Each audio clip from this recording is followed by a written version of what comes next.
କେମିତି କୁଣ୍ଡ ସେଦିନ କହୁଥିଲି ଟିକେ ଖୋଲେଇ ଦେବି।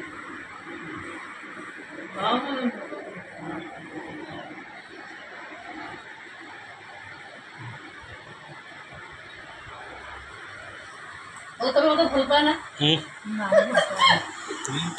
ଭଲ ପାଅ ନା?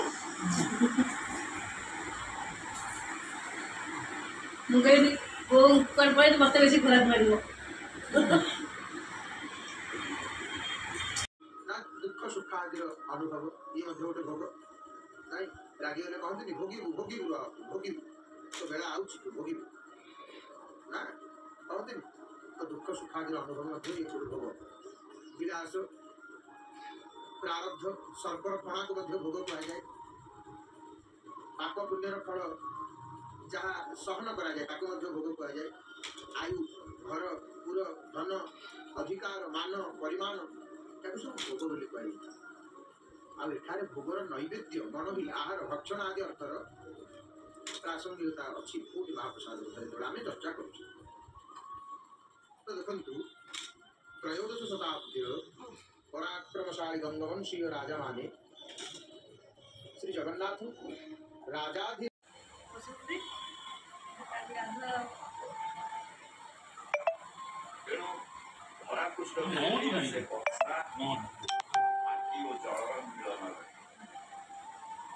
ଯେତିକି ପାରୁଛନ୍ତି ସେତିକି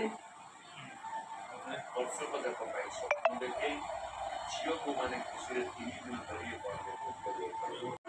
ଆଇନ 1995 ଅନୁସାରେ ଶ୍ରୀମନ୍ଦିରର ସୁପରିଚାଳନା ପାଇଁ ପରିଚାଳନା କମିଟି ବାଧ୍ୟତାମୂଳକ ହେଲେ ସ୍ନାନଯାତ୍ରା କରି ଏଥର ବିନା ପରିଚାଳନା କମିଟିରେ ବିଶ୍ୱ ପ୍ରସିଦ୍ଧ ଘୋଷଯାତ୍ରା ହେବାକୁ ଯାଉଥିବାରୁ ଉଦ୍ବେଗ ବଢ଼ିଥିବା ବେଳେ ଆଇନଗତ ନିଯୁକ୍ତି ରଥଯାତ୍ରା ଉପରେ ଏହାର କିଛି ବି ପ୍ରଭାବ ପଡ଼ିବନି ପୁରୀରୁ କେରଳର ସୁବ୍ରତ କୋଚିକାଙ୍କ ସହ ମଧୁସୂଦନ ମିଶ୍ର ଓ ଭୁବନେଶ୍ୱରର ରଶ୍ମିରଞ୍ଜନ ଦାସଙ୍କ ରିପୋର୍ଟ।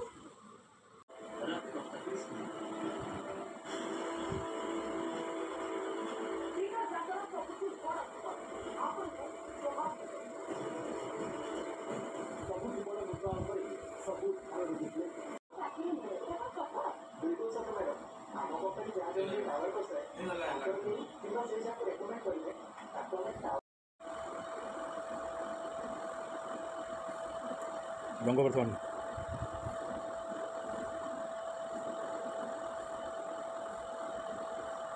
ହଁ ସେଇଟା କରିଦେବି ଲାଷ୍ଟଟା ସେ ଫୁଲରେ ଜାଗା पर देखा छोटा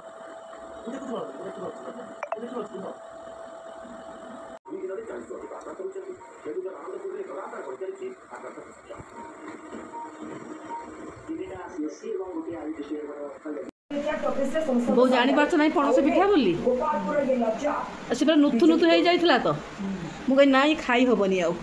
ଗୀତା ଦେଇ କହୁଥିଲେ ପୁରା ନୁଥୁ ନୁଥୁ ହେଇଯାଇଛି କାଢ଼ିଦେ ପଚିଯିବ ହେଲା କି मुझे जमा खाई हेबन तुमको केते कष्ट से जो 5-6टा खुसा देथिनी ना काढ़ी हलानी बा ठीक ठाक रे